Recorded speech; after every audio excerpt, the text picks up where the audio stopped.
Yeah. Okay. Okay. There you go. So just so you're aware that we're recording. So thank you for joining us, and I'm sorry about the delay. So fun with technology, but this is fun to do. Gotta So, love it. right. Well, we will now. Do you want me to share the screen, or do you want to just take it away here?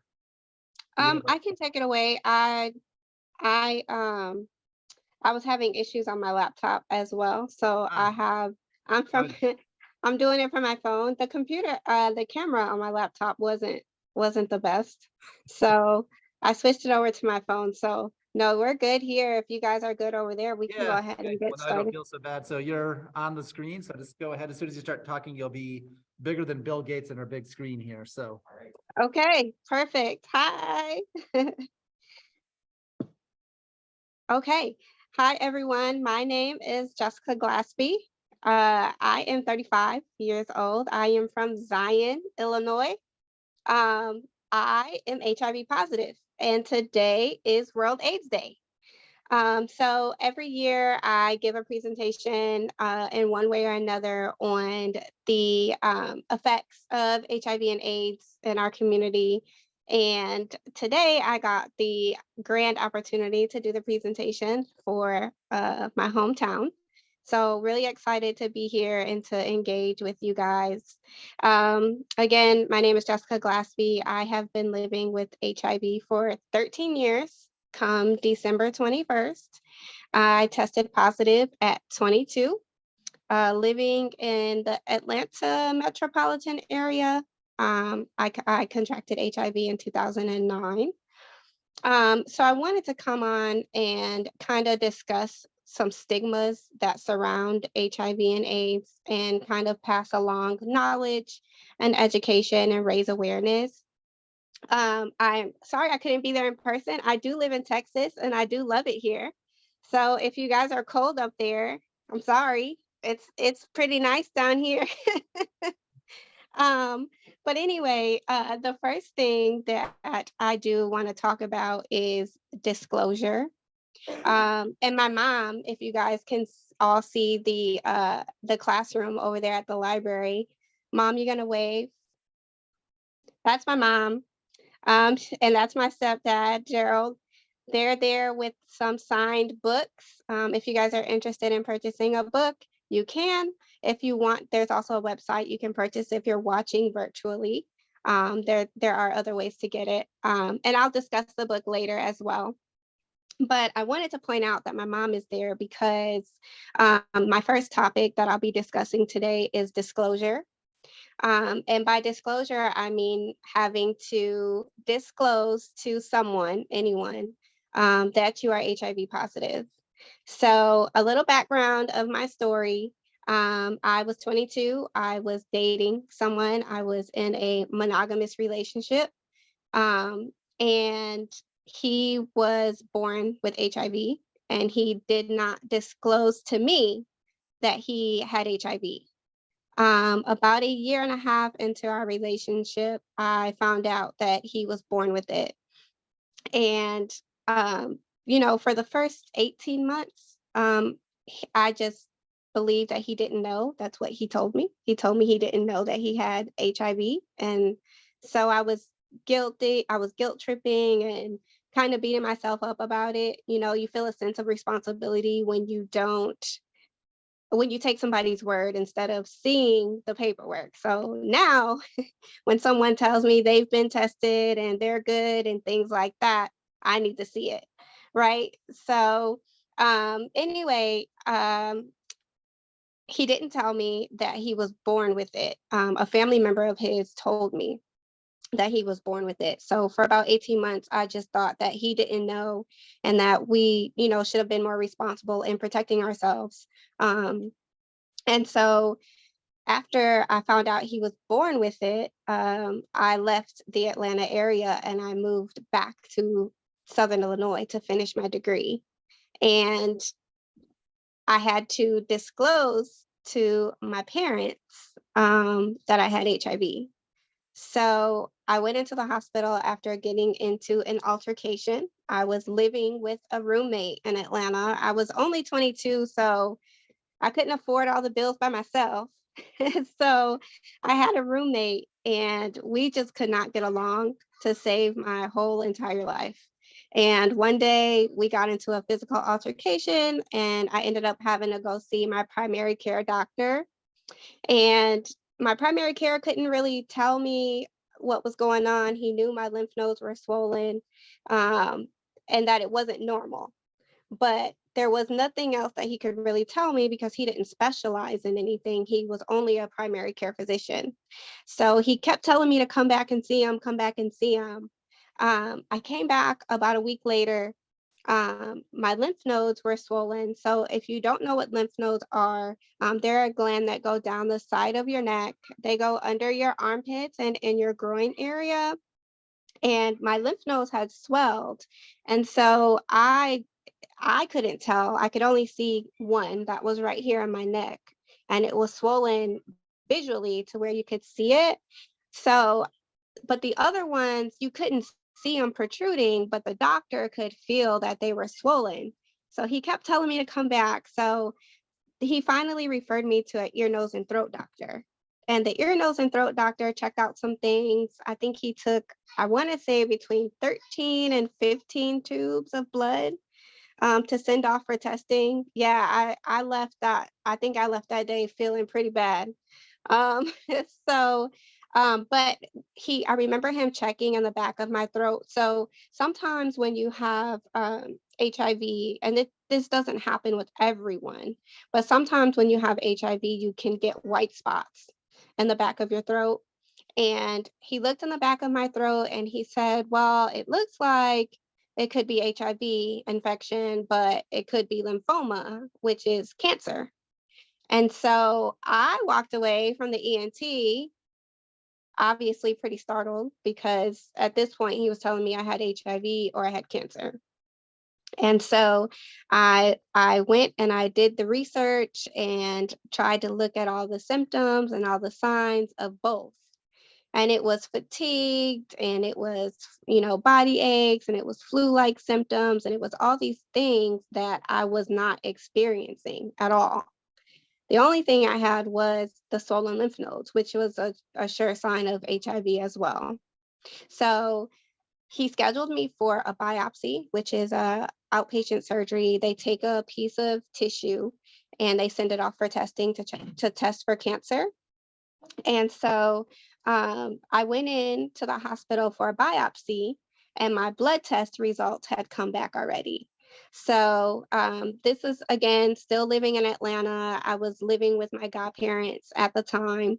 My parents obviously still live in Illinois, so they weren't there. And he sat me down, the ENT sat me down on the hospital bed and told me that my test had come back and that there were some positives. So I I knew at that point I had cancer or I had HIV. So I was just waiting for him to tell me what it was. And he said, your test came back positive for HIV. And I just stood there and I shook my head up and down, like, okay, this is new for me. I'm only 22, not really familiar with what it is and how it's going to affect me. My godparents were at the hospital. And so I had them leave the room so he could tell me, and then I had them come back so that I can then disclose to them the news that I had just gotten. So I told them my test came back positive for HIV, and then I called my mom. So um, the disclosure to my family was the hardest, I think, of everything. When I look back on it today, it was just such a tumultuous time for me and trying to grasp it and understand it and really try to get, to process what was going on. So I called my mom and I disclosed to her right away that I had contracted HIV, and she couldn't believe it. I think the first thing she said was, "Are you for real?" And I said, "Yes." And she kept saying, "Is this real?" And she said, "Let me talk to your godmother." So I put my godmother on the phone because she just couldn't believe that I had contracted HIV. And then my godmother confirmed for her. So after that, I called my boyfriend at the time, and I had to disclose to my boyfriend at the time that I had HIV. Um, and I was terrified to tell him, because I didn't know where it came from. I had been in a relationship before I moved to Atlanta with someone for years. And so I was just, my mind was going a million miles a minute. So I called him and I said, hey, this is the situation. I was obviously nervous, right? Because I still didn't really understand what it was and how it was about to affect me going forward. So I told him, I just tested positive for HIV. I want you to get tested. And if you test negative, I don't want to be with you anymore.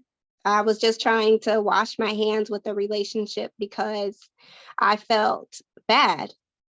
And he's like, that's messed up. He still wanted to be with me, still wanted to work things out. And so I'm feeling confident. I'm feeling like, okay, like he really loves me. He really, regardless through thick and thin, he really wanted to be there and support me in whatever way, he could. And so this was December of 2009. And February of 2010, so about 2 months later, he said he'd gotten tested and that his test came back positive as well. So by this time, I had gotten pregnant with my first daughter, and she's 12 now, and she's HIV negative.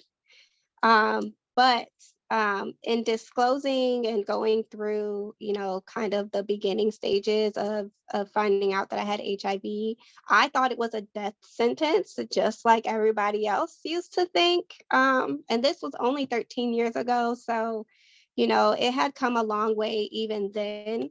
But again, just not being knowledgeable, not knowing that HIV is not AIDS, not knowing that Google is probably not the best place to go when you find out you have HIV or cancer or anything like that, because Google will give you the worst of the worst of the worst.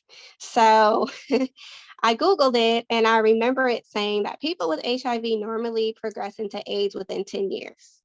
I remember like yesterday. And so I'm thinking, okay, well, if I'm going to have AIDS within 10 years, then let me just go ahead and start my family and get married and do all these crazy things. So I got pregnant. I planned my pregnancy. And this is all me not knowing that the person I was with at the time was born with HIV. This is him leading me to believe that he had no idea that he had HIV. So we planned my pregnancy, and then apparently he tested positive a couple months later. I was already expecting, and we went through a very rough relationship after that. It was a lot of abuse. It was domestic violence. It was physical, mental, emotional. It was a lot. It was a lot for 22. But I felt like it was not going to get better for me because of the situation that I was now in at 22, living with HIV. So I just stuck with him and stuck through it. At My daughter was going on 10 months when I found out that he was born with HIV. And I was impulsive. I was working full time. I was doing good. But when I found out that information, I quit. I walked away from my job the next day. And I don't know I don't even know if I ever told my mom this. Mom, I can't really see you, but you can nod your head, yes or no. But I lied to my parents and I told them that I had gotten laid off.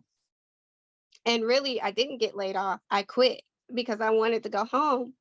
But I knew that if I told them that I had quit and that I wanted to come home, that they were going to be really upset because I make impulsive decisions, right, based off of emotion all the time. And so I told them I got laid off, and I wanted to come home, and I wanted to go back to college and finish my degree. So I found out he was born with HIV. I quit my job and I moved back to Zion. And I lived in Zion for about 6 months. And I decided to go back to Southern Illinois University, which I had left the year prior to live in Atlanta. I had dropped out of school to just stay in Atlanta and work and hang out and party and do all the things that you do at 20, 21 years old. But after I contracted HIV and got pregnant with my daughter, I wanted to do more and I wanted to be a better role model for her. So I moved back to Zion for about 6 months, and then I re-enrolled at SIUE, and I got pregnant with my middle son. So I got into a relationship with his dad, and we had known each other since 5th grade, so it was good. It was, it felt real. But I think one thing that people deal with when living with any illness, any chronic illness, is people see you as vulnerable and they see you as an opportunity to be taken advantage of. And, I went wrong in a lot of relationships after I tested positive by being vulnerable and by settling for less because I felt like I didn't deserve more. And if I could talk to myself 13 years ago, I would definitely tell myself that it gets better and that you don't have to settle for less just because you have HIV or AIDS or cancer or anything. But mental health was another thing that was super important to me at the time. And it wasn't stressed when I tested positive. I wasn't initially offered therapy. I wasn't initially offered the support that I felt like I needed at 22 years old. So when I left and went back to school, I was still carrying so much, of that weight with me. And I was still carrying so much guilt with me. I was still carrying like, I should have gotten tested. I should have known better, things like that. So I went back to school in 2012 and I graduated in 2015. I got my bachelor's in business administration with a specialization in management and a minor in Spanish. So by the time I graduated, I had a 2-year-old and a 4-year-old. So I went through college. Most of my college career after that was as a single parent. So living with HIV and trying to be a single parent and trying to complete school and things like that was really, really challenging. So I wanted to really touch on the mental health aspect of HIV because I feel like it's very, very underrated. And it's really important to be in a healthy mental state when you're going through something like that. I was diagnosed with depression, PTSD, and anxiety in 2016. And honestly, I probably suffered from those things long before, but I was not seeking the help that I needed. And so, because of that, I just kind of suffered in silence. And that took a really, really bad toll on me and the type of parent that I was. The type of friend that I was very withdrawn. I was angry with the world. I stepped out on faith and I lost that too. So it was a lot that I lost along the way. And so with that diagnosis, I got into therapy. So I didn't have counseling, I didn't have mental health support until 2016. So I went through all of these things alone with obviously with the support system of my parents. I have a twin brother and an older sister as well, and very close friends that kind of helped me through my journey. But it just wasn't the same. It wasn't the same as talking to someone that didn't have a biased opinion. It wasn't the same as talking to someone that had a professional opinion and that could help me kind of navigate through life now that I was living with HIV. And 22 is not the age to get HIV. Like when you're trying to date and you're trying to figure out life and, navigate through the world and you're stuck with this one thing, this disclosure. And it's the hardest part of living with HIV. Even now in my 30s, I'm 35. And when I'm dating, I have to tell that I have HIV. It's my life. You know, I speak, I do. It's it, right? So it's not something that I can say that I can wait 6 months to tell someone that I'm HIV positive because it is such a huge part of my life. Um, but not everyone is accepting, and a lot of times it's because they're not educated. So I think the three things that's important to note when living with HIV is that undetectable is untransmittable.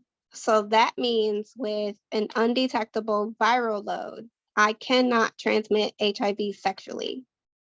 And a lot of people don't know that. And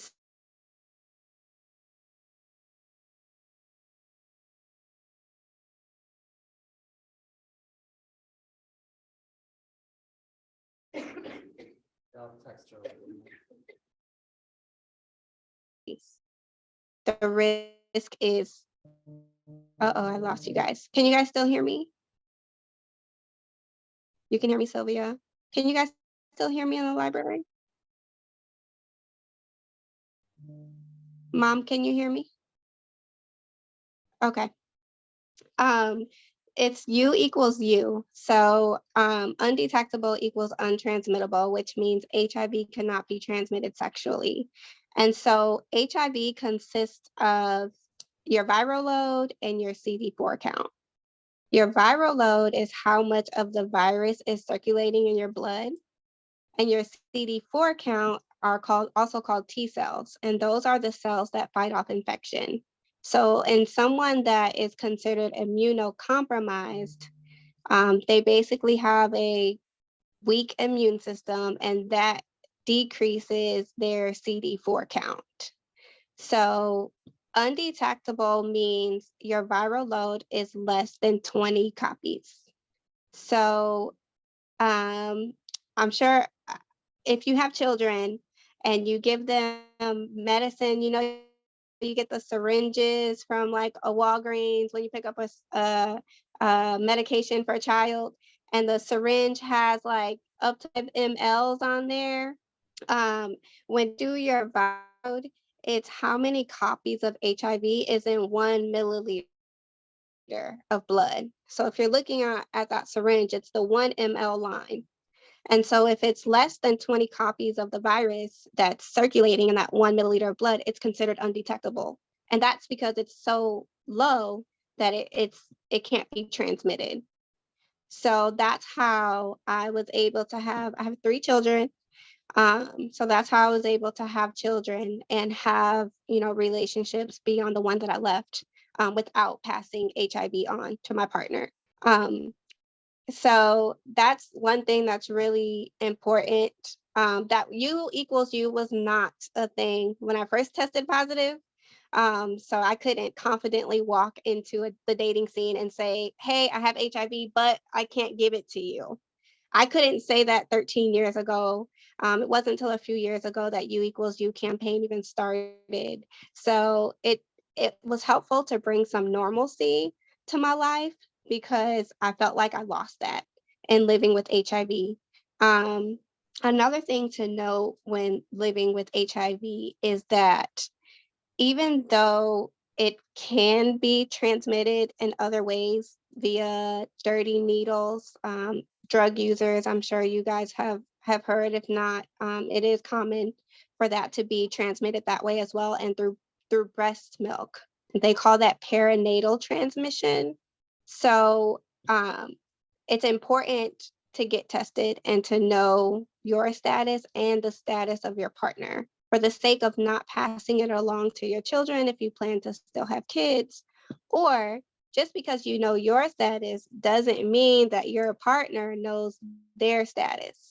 So, you know, there was a situation that I came into recently where, you know, this girl, she was good. She knew she didn't have HIV. She had been tested, but her partner did.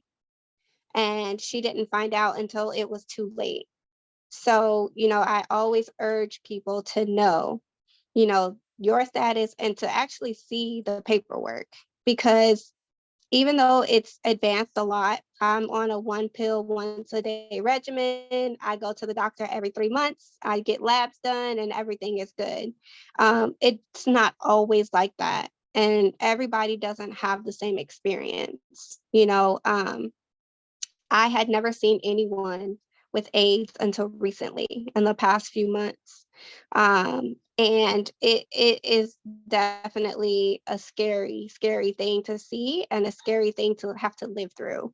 And so it's so important to make sure that you know who you're sleeping with and, protect yourself. And if you've seen their paperwork, that's fine. If you've been married 30 years, that's fine too. You should still get your test done every year, because you just never know. You just never know. And I think people underestimate the importance of getting tested, especially people that have been married or in long-term relationships. They feel a lot of times they feel exempt. They like, oh, he's not going to cheat or she's not going to cheat. Or, we've been married 25 years, it won't happen to us. And I can tell you from experience, from groups that I have spoken to, support groups that I have spoken to, it happens. And it happens more often than we would like to admit. I met a lady that was 63 years old, and she had just tested positive, I believe, 2 years prior to me meeting her. Um, I had a lady that found my number some way, somehow, uh, Google, or I'm not sure still to this day how she got my number. But she called me, she left me a voicemail. She was in her 60s as well, saying that she had a scare and she really needed somebody to talk to. So I think it's important to know that it doesn't just happen to people that are 18 to 24 or people that are in their 30s. It's happening to anybody that's engaging in the activity that could cause you to contract HIV and AIDS. So, with that being said, I want to pause and see if anybody wants to ask me anything based on the information that I've given so far.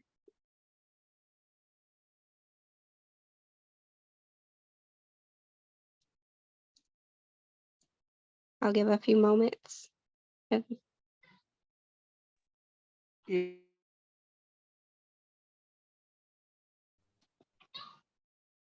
You're muted. I don't know if you were trying to ask something.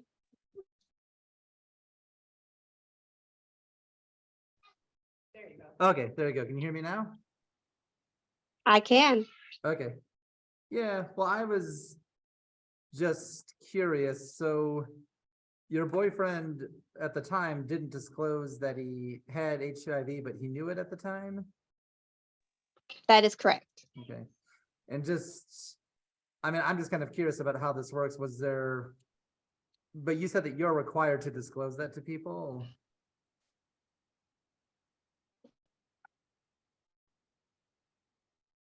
Yes.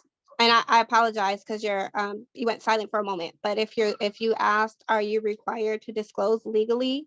Yes, it is required that you disclose your HIV status if you know it.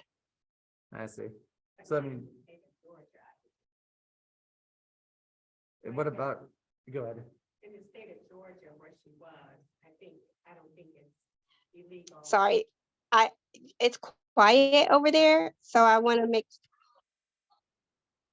Your mom was saying in the state of Georgia, it's not required? No, it is required. It is required to disclose your status. Yes. So I didn't learn that until later on, and that it was illegal for someone to knowingly expose you to HIV and not tell you. By the time I figured that out and I kind of got the nerve to seek criminal charges, my statute of limitations had expired. So it is illegal, but there's a statute of limitations in the state of Georgia, and it's 3 years. So I didn't have, by the time I wanted to do something about it, Okay, Sarah, you went quiet again. Can you hear me? So that was my next question, if there were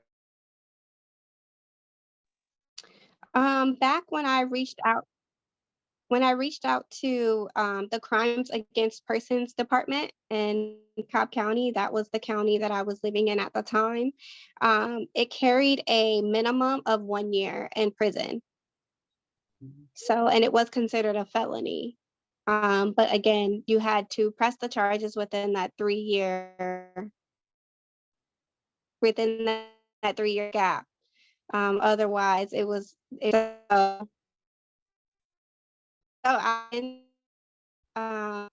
kind of being really discouraged when it came to that because disclosure is hard. It's hard to disclose to your family. It's hard to disclose to your friends. It's hard to disclose to someone that you have an interest in, right? Um, it is most certainly hard to disclose to the media that you have HIV, especially at 22. So, I don't feel like 3 years is long enough. I mean, it's too short. Some people aren't just there yet. Some people are not comfortable enough to pursue those charges or to face this person, Right. so I was definitely very appalled by that. I thought that knowingly exposing someone to HIV was a sex crime, and it's not because sex crimes don't have statute of limitations. So if it was a sex crime, I would still be able to pursue charges today, but it's not, so I can't. And I specifically asked that because, as we've seen Bill Cosby and we've seen R. Kelly and we've seen women that have brought charges against them for things that have happened, 20 years ago. And I'm like, well, how is that? How can they do that? And I can't pursue charges, but it's because they don't consider it a sex crime. It's a crime of reckless exposure. So, yeah. So I kind of shot myself in the foot by waiting so long. But again, I just wasn't in a space where I was able to disclose that publicly. It was already hard enough to have to disclose to the people that were close to me. So in return, I ended up writing a memoir. And because my statute of limitations was up, I still could rightfully write my story out and tell it. And he could not seek criminal charges on me, or he could try to do a civil suit, but he would have to prove that the story that I am telling is not true, which he can't prove. So, yeah. So I wrote the book. It's called Life, Love, and HIV. My mom has some copies there if you guys are interested in purchasing one. But it does tell the story that I just told. But also it talks about, I disguise the names in the book, and it talks about, my relationship in college, and I've been married and divorced since I tested positive. So I do touch on, marriage in that. And then more importantly, the end of the book is more of words of encouragement to young people, or to anyone that's really affected by HIV and AIDS. I felt like it was important to leave the book with words of encouragement because I didn't have that when I tested positive, and I just sometimes just needed somebody to tell me that it was going to be okay and that I was going to make it through. And it was hard to find someone that could relate. As you all may have heard, HIV has always been known to be a quote unquote gay disease, right? It was always something that was more prominent in the gay community, which is why I speak. Another reason why I speak, because I am very passionate about letting the world know that this affects anybody. It doesn't matter what your sexual preference is. It doesn't matter which gender you were born in. If you engage in the activities that can cause you to contract HIV, you can bet your bottom dollar that you will get HIV if you live that high risk and you're not getting yourself tested. There's other options, right? So you get tested. Let's say you do live a high risk lifestyle, whatever that lifestyle is or may be. Um, they have something called pre-exposure prophylactic. It's called PrEP. And PrEP is a 1 pill once a day regimen. And it's available to anyone that is in a high risk situation when it comes to HIV. So, for instance, you're dating someone that has HIV and you don't, you can have access to PrEP. And it works as a preventative with someone that doesn't have HIV. So it's called Truvada, and I used to take it with another medication because since I am HIV positive, it just works a little different for me. But it works to keep my viral load undetectable for me. But my ex-husband used to take Truvada as PrEP. So he took it as a means to not contract HIV, even though he knew that I was undetectable and I couldn't transmit it to him. It just made him feel better to take the medication, and that was fine with me. I think that's one thing that I admired about him was that he was willing to learn and he was willing to educate himself and he was willing to take the necessary steps to make sure that we were both protected. Um, so that's like I said, everybody in the dating world is not, completely ignorant to what HIV and AIDS is. And there are some that are accepting of it. But there are still a lot that aren't. And, that's why I make it my point to get out here and educate and tell my story and make sure that, you know, someone doesn't go through what I had to go through. And if I can be a resource, I am happy to be that because I also didn't have that either at 22. It was really hard to find another heterosexual Black woman that could relate to me at 22.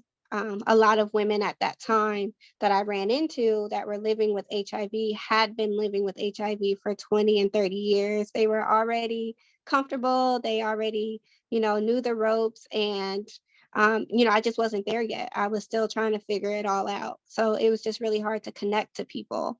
And I just didn't want other women or people, period, to have that same experience. So in 2015, I decided to start advocating for HIV and AIDS and to start sharing my story so that I could help those who may be in a position where they don't want to disclose. They don't want to tell anybody, but they still want to get into care and they still want to help themselves in one way or another.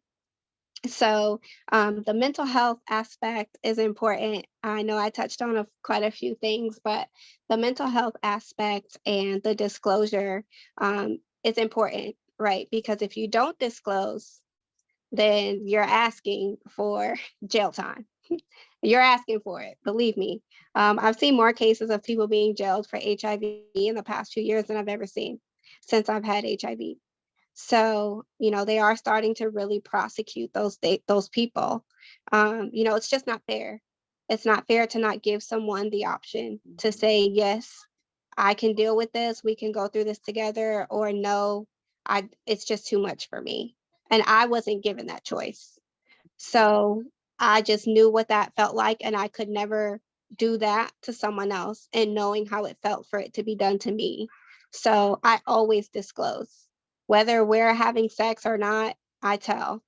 And it's different strokes for different folks. Like I said, sometimes people aren't comfortable in disclosing. And if you're not going to be serious with someone, if you feel like it's not going to go anywhere, you don't have to tell them. But if you intend on having sex with anyone, whether it's protected or unprotected, you still have to legally disclose to them that you have HIV or AIDS. So, that was something also that I had to learn along the way. But I do stress the importance of disclosing your status to other people before you get in bed with them. Because, you don't want that to come back. You don't want that to come back and bite you because the media today will eat it up. But back then, it just wasn't. They're like, oh, we don't normally see cases like this, and that's just kind of where I was, 13 years ago, and things have just drastically changed. And so, I always stress the importance of making sure you disclose your status if you intend on being intimate, and also making sure that you're taking care of your mental health. Because again, that was something that I didn't feel like I had. And, support groups are helpful. You can through your employer. A lot of times they have EAP, employee assistance programs, that will allow you free sessions for therapy. My particular employer offers 5. So 5 free sessions for myself and anyone that's covered under my benefits. So my kids get 5 free sessions as well. And then, your local AIDS clinic, your HIV clinic. I worked very closely with the AIDS Foundation of Chicago, and they helped me get into case management and they helped me stay in care. I worked closely with the Lake County Health Department as well. I still keep in touch with a couple of those ladies over there, Veronica and Megan, and they helped me tremendously when I was living up there. They helped me to stay in care. They provided my ex-husband with PrEP for free. He never had to pay for it.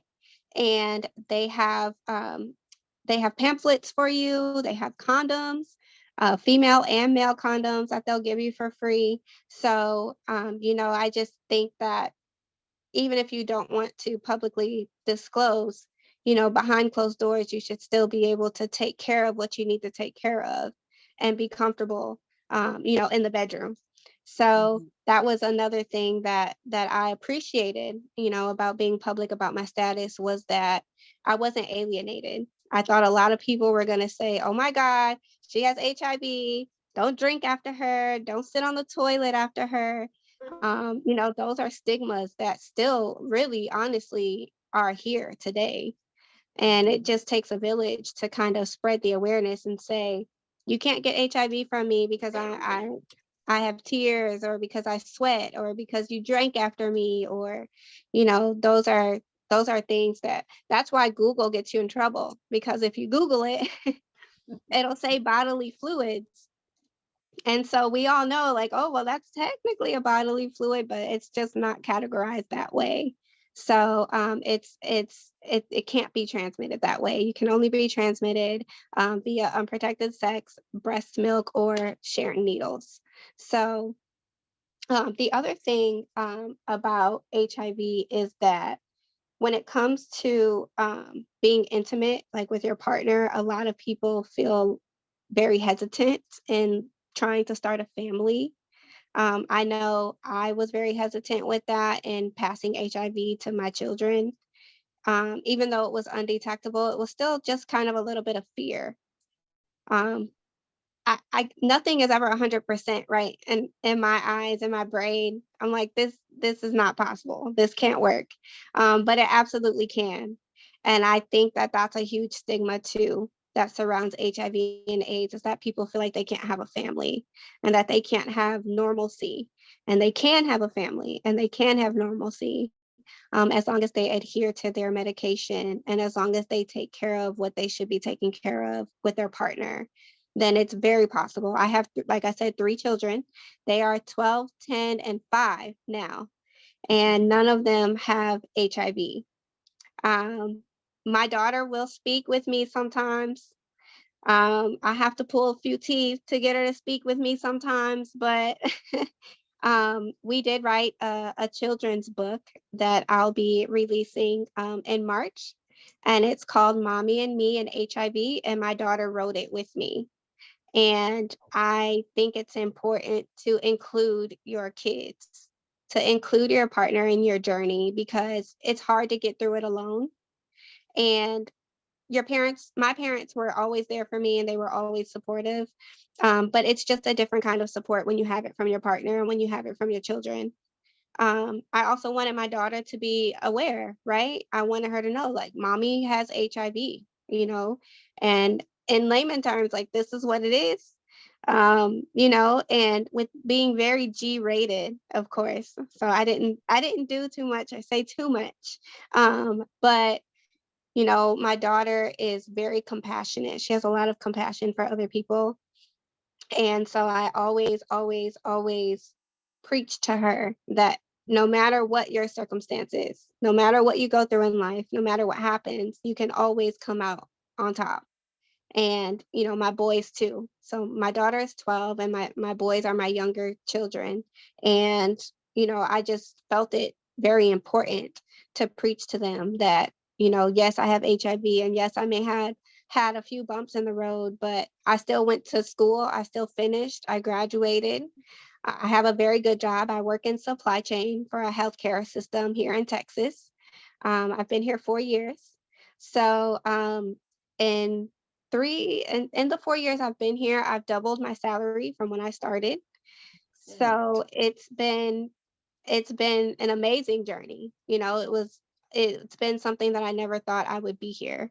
If I listened to Google and let Google tell me I would have AIDS and die in 10 years, I wouldn't be here speaking to you guys.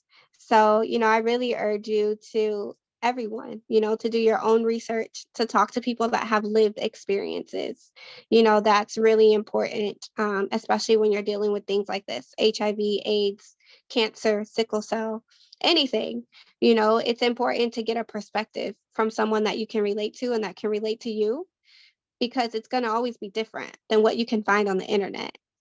It's like labor, right? Everybody's story is different. Your labor may not have been like mine, and vice versa. So it's the same thing, with HIV and AIDS. Your experience may not be what my experience was. Your body may not handle HIV the way my body handled HIV.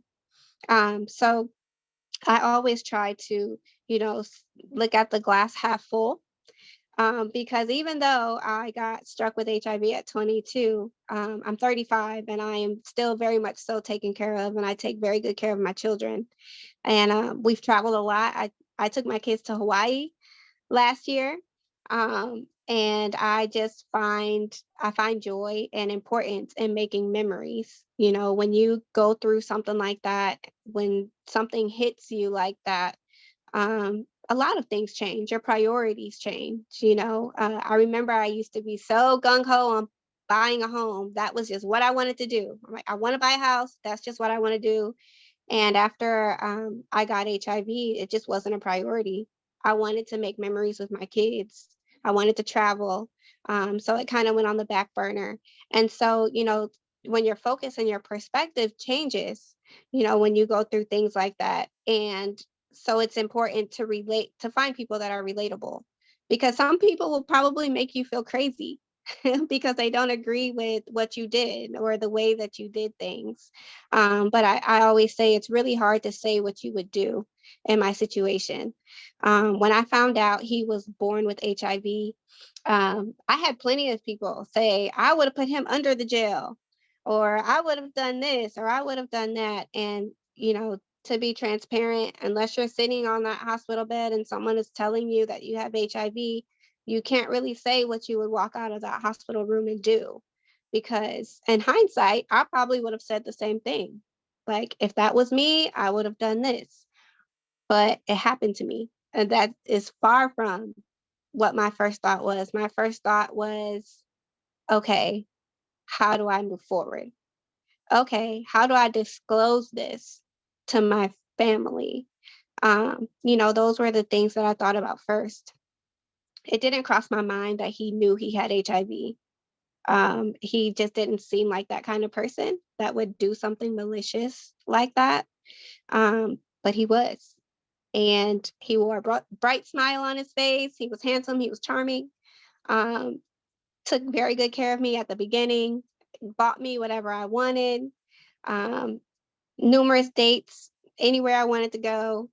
And the whole time had HIV and never, ever even hinted, never told me, never bothered. And even when I found out, it wasn't because he told me, it was because somebody else told me. So I also want to stress the importance of, like I said, knowing the status of your partner, but knowing your partner in general, right? Because people will feed you a version of themselves that they can't hide forever. At some point people's true colors will show. And so I think it's important to really get to know the people that you're dealing with and the people that you're dating, the people that you're intimate with, because everybody doesn't care. Everybody doesn't have, your best interest at heart.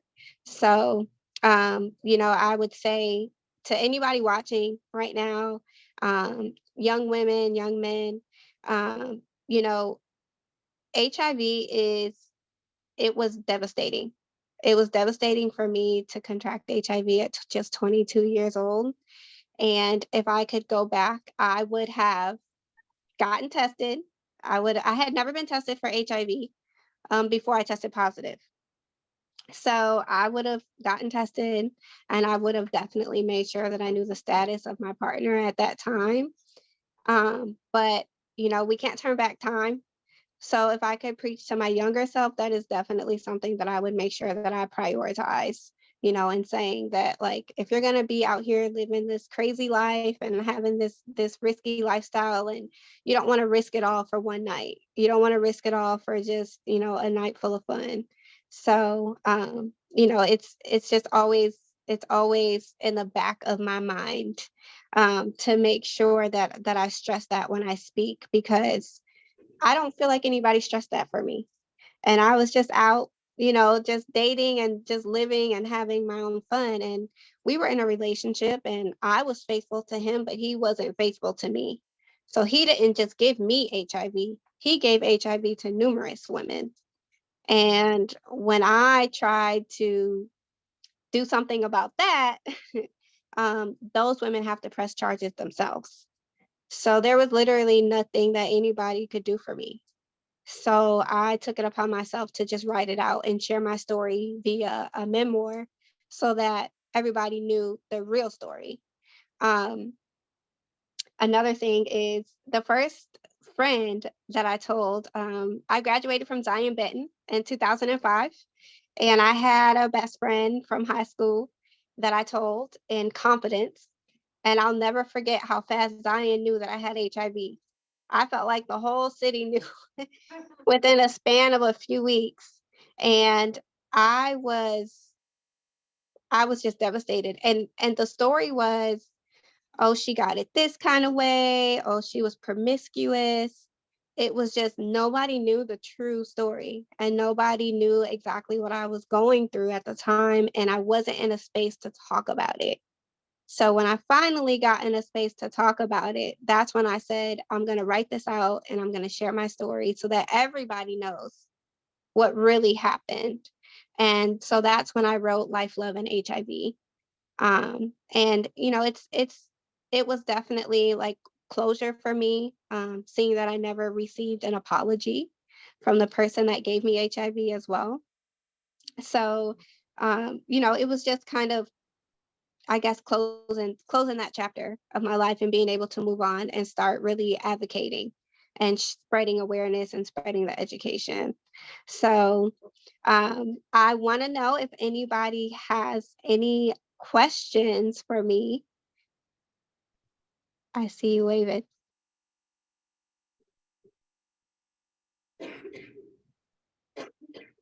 Oh, you're not muted.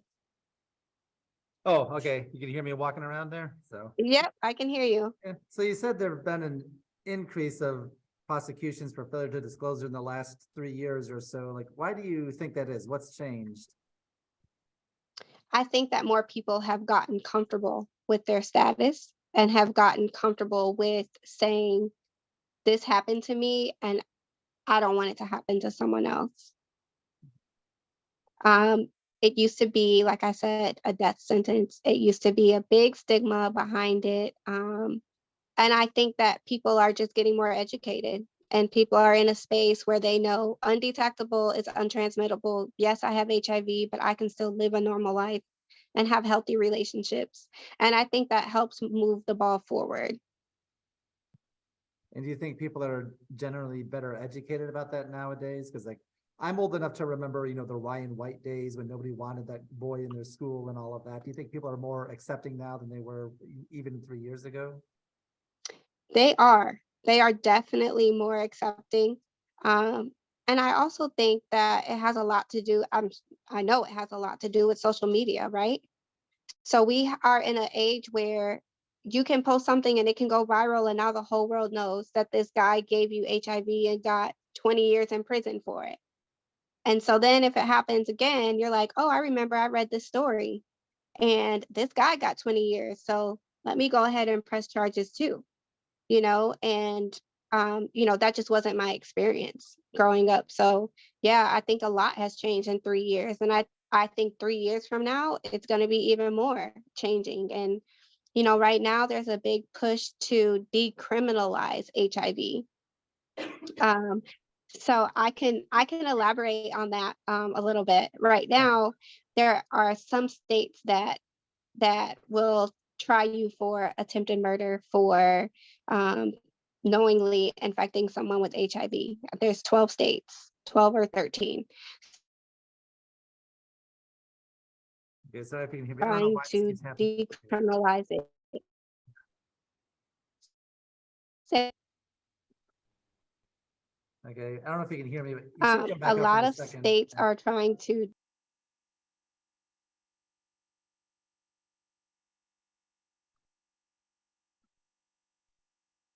Okay, sorry, I'm not sure why it keeps crashing like that, but can you hear me okay? I can. Okay, yeah, so sorry, keep going. You were saying they want to decriminalize HIV. Yeah, so a lot of organizations are trying to decriminalize. There was a situation here in Texas actually where someone got 25 years in prison for spitting on an officer, and he was HIV positive, and they charged him with, I believe it was assault with a deadly weapon, with considering his saliva to be the deadly weapon. So, there's cases like that, right, that are just outrageous, that they're trying to decriminalize and give lesser sentences. But I still think, right, that there are situations where HIV doesn't need to be decriminalized. And I think in knowingly infecting someone with HIV, they should be, you know, prosecuted to the fullest extent of the law, in my opinion. So I'm all for giving, lesser time for, undetectable equals untransmittable. So, they're trying to say that you don't have to disclose if it's undetectable. And, I don't agree with that. I think you should be able, I think you should have to tell, regardless.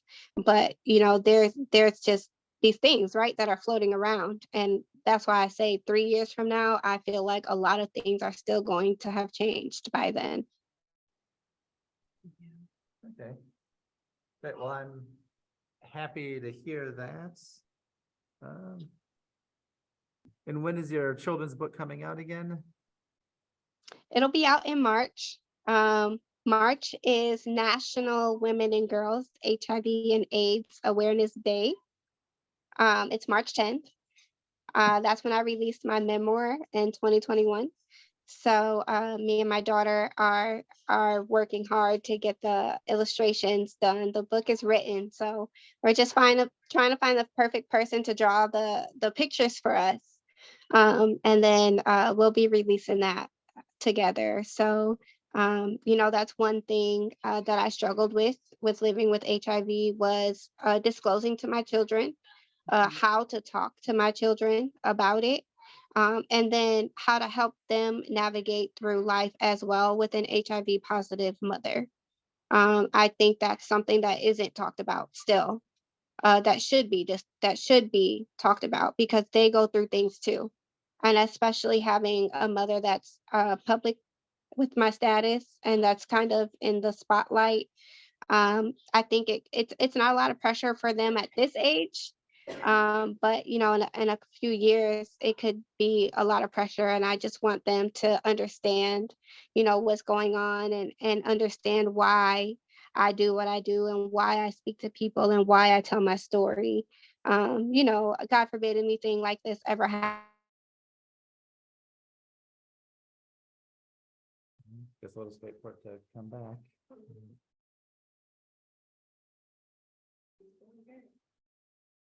Yeah, I'm not sure why this is. Oh, it crashed again. At this point, if I would have stayed, with the person that gave me HIV, my daughter would technically have two HIV positive parents. And, I feel like emotionally, mentally, she needs to learn how to navigate through life, with that. So that's why we wrote the book. The book is written from her perspective, so it does touch on, I am 12 years old. My mom has HIV, but she's a speaker. she does this, she does that. I talk to my friends, about my mom. I talk to my friends about how, it is growing up in a household with an HIV positive parent. So it touches on things that, I feel like people um, people underestimate the importance of including your children on this journey too, because they truly are going through it too. So that's why I decided to do the children's book with her.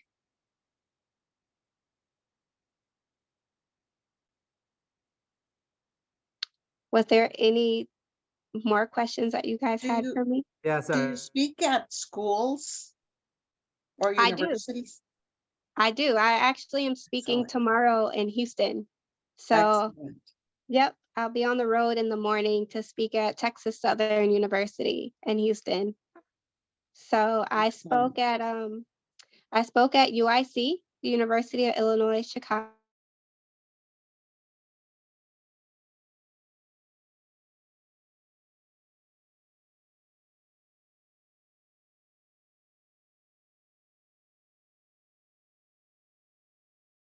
Interview for Revolt TV, which is I think it's modern day like MTV.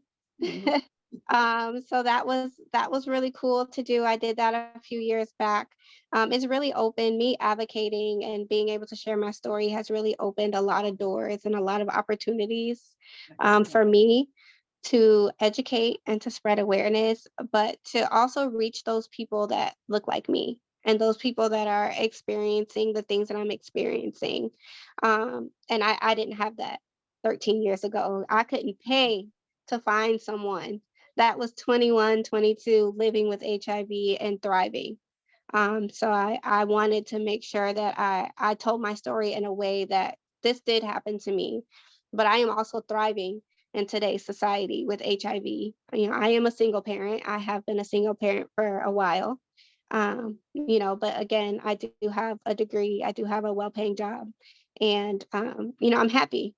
And I think that's important. And I used to think I needed a partner to be happy. And it took me some time to learn that I could be happy by myself. Very So that is definitely something that I have to speak to as well. So yes, I do. I speak at schools. I've spoken at scholarship luncheons. I've done quite a few events. It's just really important to me to spread the message. So good. Very good. was there any more questions that I could answer for you guys? I'm just curious, can you hear me okay?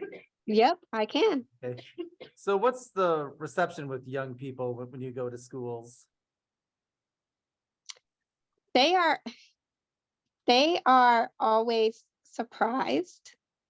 Like I said, the stigma is still very much real about it only affecting the gay community. So a lot of times they're just puzzled. A lot of times the younger generation just, especially when I disclose how old I am, because I can go to a university and blend right in with the 18 and 19-year-olds. So when I say I'm 35 and I tested positive at 22, it's always a look of wow on their face. I do think they walk away with a different perspective though. I do think that they do take away from my message after I say he was a great guy and we dated and he was awesome and we had fun, but he was born with HIV and he didn't tell me. So even if you feel like this person would never, I highly encourage you to still get tested. And I think they're always very receptive of that. So it's my prayer that they walk away with, a piece of knowledge and with being more careful. I've had a lot of people reach out to me personally in a direct message or in my inbox and say, hey, like you really changed things for me. I used to be this kind of way. I used to engage in this kind of activity, and you have really, really changed things for me. So I think I've had overall a positive impact on the young adults. Very good. Right, just So you said that the gentleman you dated other women. Did any of them file charges against him, or were there any repercussions? No, to my knowledge, there wasn't anyone that ever pressed charges on him. And, he was one that preyed on vulnerable women. So I think, it was hard for those women because some of them I know for a fact, some of them he met in shelters, homeless shelters or domestic violence women shelters, things like that. Promiscuous women that can't go back and say, I know for a fact that it came from him, that puts them in a tough situation too. So that's why I say and stress the importance of knowing, who you're sleeping with and knowing what their status is so that if that situation ever came about, you can say, no, I know for a fact that it came from this person. Um, but there's a quote, there's Nicki Minaj, I know she's a rapper, and she has a song, and in her one of her songs she says, it's a sea full of sharks and they all smell blood. So if you can make that analogy, right, that's kind of what life is like with HIV. A lot of people see you as vulnerable. A lot of people see you, they victimize you. Um, and a lot of people, and myself included, don't want to be victimized and don't want to be watered down. We just want to be supported. And so, I think it makes a lot of things challenging, especially when it comes to dating, because you don't know if somebody's seeking an opportunity, if it's somebody that just wants to control you, or if it's somebody that genuinely wants to get to know you and understand you and support you, because I've been in all those situations. So, yeah, so definitely hard dating with HIV, especially, as a single parent with 3 children. It's taking on 3 children. It's taking on, living with someone and handling someone that has HIV. So, it comes with its own challenges for sure. Okay, great. Well, let us know when your next book comes out. Okay, can you hear her? Jesse, can you hear me? Yes. Can you talk about how it is disclosing and teaching on HIV now today as opposed to how it was, back in the day when you were like on the Bold Radio and the Essence magazine? Like, it's a lot different now, I think, right? For you to talk about it. It becomes a lot easier the more you talk about it. Yes. So yes, it has come a long way and it has become a lot easier to talk about. To my mom's point, talking about it 13 years ago it wasn't receptive at all. I remember when I first disclosed, I wanted to give a testimony at church, and I was told I couldn't. So it was a matter of, people not wanting to, um, I- maybe just a sensitive subject, because I got it through having unprotected sex, but now I could go, and I've been invited by plenty of churches to come and speak to, and minister to people, because it happens to anybody. I couldn't have done that 13 years ago. Also, I was working part-time at a retail store, and I remember I was closing the lock on the stall. It pushed, and I accidentally like cut my finger here. And I just told, it was like a little bit of blood. It wasn't anything like crazy. I didn't chop my finger off. Um, I remember telling the manager that I had like cut my finger a little bit and asking if they could have maintenance go in and clean the bathroom, clean that, piece of the stall or whatever. And, disclosing that I was HIV positive. And no over exaggeration, it was probably 10 minutes and they had yellow tape on the bathroom door, a big X on the bathroom door while they sent maintenance in.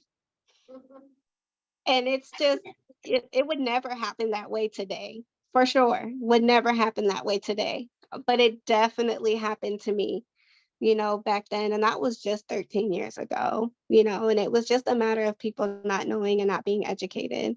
Um, a lot of people are more receptive to wanting to learn than they were 13 years ago, which I feel like is the reason I've had these opportunities. Um, the Essence, opportunity, um, the Revolt TV opportunity. I did an interview here for radio personality here in Texas. And, it's genuine conversation, and it's genuinely people that just want to know and learn. And I don't feel like that was there, 13 years ago. It was a very taboo topic. Nobody wanted to talk about it. And I was the girl that was like, oh, the girl that has AIDS. And it's like, I don't have AIDS, I have HIV, but yeah, that's me, and it took some time for me to walk, in that aura, because I felt so belittled. And I felt so like nobody is ever going to accept me for who I am because I have HIV. Nobody is going to get to know the real me because I have HIV and they're already judging me. So, it's easier now. And the reason I started to publicly speak is to try to erase all the stigma that's associated with HIV and AIDS. And, it has paved the way for, like I said, a lot of opportunities for me, because it's just not something that people are willing to talk about. So I hope I answered your question, Mom. Mom, Yes, you my did. mom has been my biggest supporter. She comes to all my events. She's like bought all the magazines when they came out in Essence, and she probably has 30 copies of my book there. So she'll always be she's always been in my corner, and my stepdad Gerald as well. Both my parents have been very supportive. My dad as well. Him and my stepmom, everybody has been very supportive from day one. I never felt shunned. I never felt like I couldn't talk to my parents or my siblings about what I was going through at the time.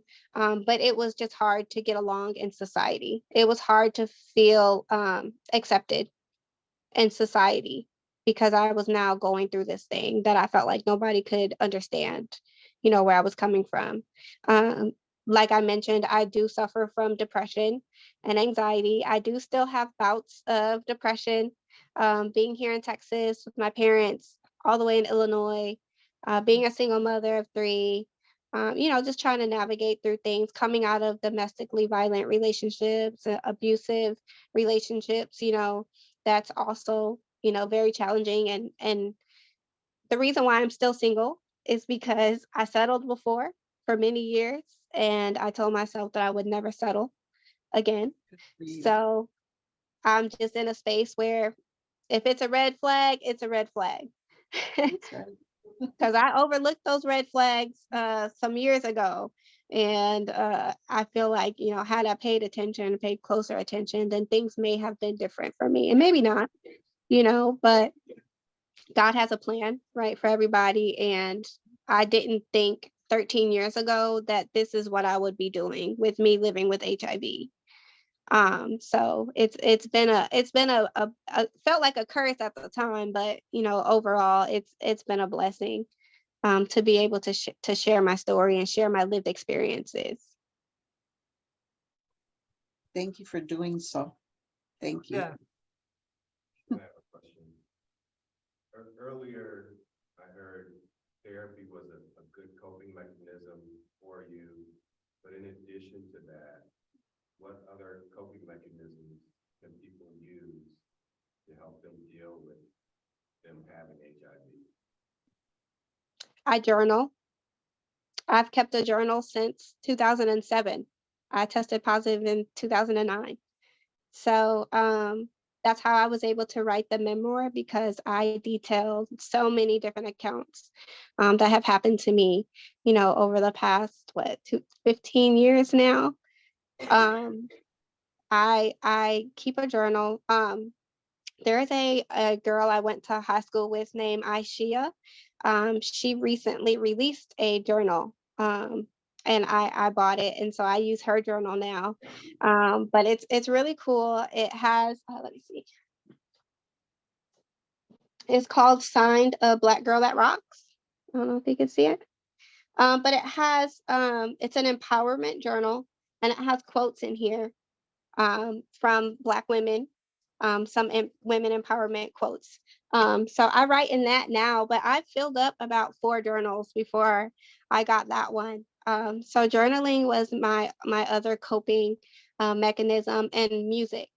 The very beginning of each chapter of my memoir starts with a quote from a song.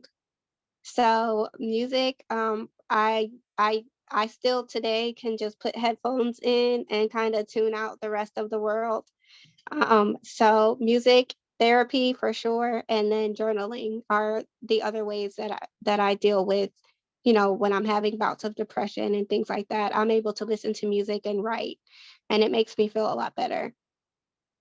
That's a great question because it's really important to music is really super important to me. And Revolt TV is known for their music, for airing music and music videos and things like that. So it was really cool to have an opportunity to do an interview with them because I felt like I could connect with the music industry.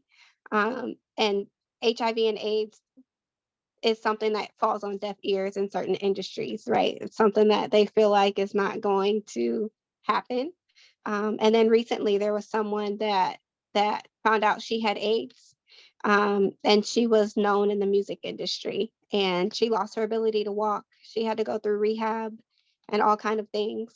And so, it's just goes to show that it doesn't matter who you are or how much money you have or who you know. At the end of the day, you're just as vulnerable to HIV as anyone else if you engage in the activities. So definitely journal and music for me. Very good. Okay. Does anyone else have any questions? So let us know when your new book comes out. I'm sure we'd like to hear about that. I will most certainly do that. I'm really excited for that project. My daughter's really excited too. So Yeah. I definitely look forward to that. And I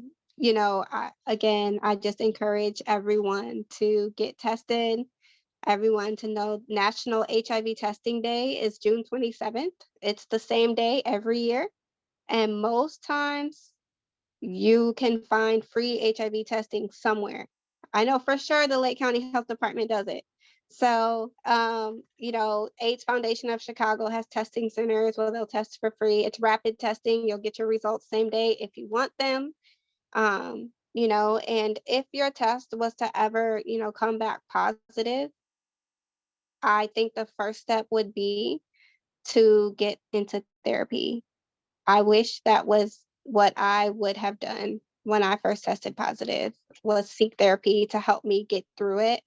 And then obviously getting into care and staying in care.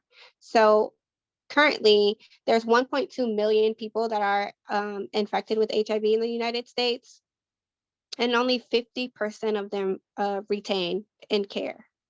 So they fall out of care for numerous reasons, a lot of it being not having access to the resources to make it to appointments and things like that, or not being able to afford the medication, things like that. So, a lot of people tend to fall out of care, and that's when the HIV will progress into AIDS if you don't take care of yourself. If you don't get on a regimen and stay on a regimen, you are putting yourself at risk of getting AIDS. And I can tell you from the past few months that that is not something that you want. It's definitely heart-wrenching to see, especially from someone like myself that's living with HIV. Um, I know that it was different in the late 80s and early 90s, and the death tolls were way higher than they are now. So I can't imagine what that was like back then, because like I said, I saw someone with AIDS for the first time in the last 3 months. And it's devastating. And I just, I can't unsee it, right? And it is something that I never want to put myself through or my children through. Um, so I just really, really, really urge everyone to continue to get tested. If you've never been tested before, just go do it. Just do it. It won't take long. It doesn't hurt. You'll sleep better at night knowing knowing that you're safe, that you're protected. And, if you're scared of the results, have someone go with you that you trust. Have somebody read the results for you. It's just important for you to know, and to get yourself into care and to get yourself the help that you need to navigate through life, should something like that, ever happen. Okay, great. Any other questions from anyone else? So thank you, and thank you for your patience. We don't usually have these technical difficulties, so I'll let the IT people know about the issues we had, and hopefully this won't happen next time. So, but it was great. This was wonderful. This was a very informative talk. I learned a lot tonight, and I hope you continue to spread the good word. I will definitely do that. And thank you all so much for supporting me and for tuning in. And I will make sure that I send my contact information. You can follow me on social media. It's Jessica Glaspie. If you just look me up, I do have Instagram, Facebook. The website for the book, you can find it on Amazon. It's called Life, Love, and HIV, a Memoir. Or you can find it at lifeloveandhiv.com. Okay, yeah. I'll just hold up a copy for the sake of the recording, and thank you for gifting us a couple of copies. That was very generous of you. Absolutely. Yeah. Okay. Yeah. Great. Well, Thank you so much. Yeah. Absolutely. Thank you so much. And I appreciate you guys so much. And I look forward to having some more time with you all. Great. Thank you very Thank you. much. Have a Okay. good night. Thank you. Thank Bye. you. you. Bye.